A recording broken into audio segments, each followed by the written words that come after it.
Brigada Eskwela 2025, Batad-Batad Elementary School. Theme, sama-sama para sa bayang bumabasa. Isang mapagpalang araw po sa ating lahat. Muli na namang dumating sa panahon ng pagkaisa, pagtutulungan.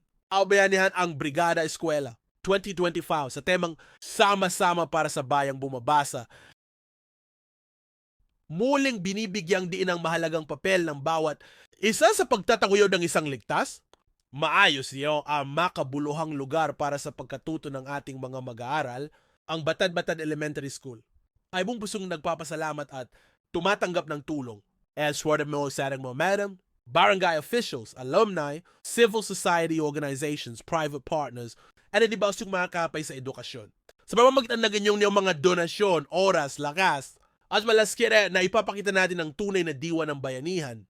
Hindi lamang ito simpleng pagsasayos ng mga silid-aralan, paglalagay ng pintura, o paglilinis ng paligid. Ito, and simbolo din rin pagmamahal ng education sa mga batang batad-batad. Sa tulong ng Brigada Eskwela na pagtitibay ang ugnayan ng paaralan at komunidad, ipinapakita natin na ang tagumpay, ang edukasyon ay hindi lang responsibilidad ng mga guro, kundi ng buong sambayanan. Ang bawat pako, bawat walis, bawat galon ng pintura, at bawat oras ng voluntaryong serbisyo ay hakbang patungo sa mas maliwanag na kinabukasan para sa ating kabataan. Sa darating na pasukan, hangad naming masalubong ang aming mga mag-aaral sa isang ligtas, malinis, at sa iyo na kapaligiran isang paaralang maipagmamalaki ng buong batad-batad.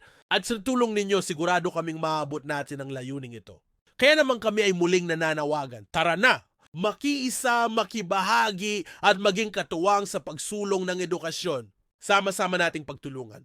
Na may kaumgani at pawananag ng ating mahal na paaralan. Dahil sa Batad-Batad Elementary School, bawat isa ay mahalaga, bawat tulong ay may saysay, and bawat huwag korp na matsu ang mangrap. Mabuhay ang Brigada Eskwela.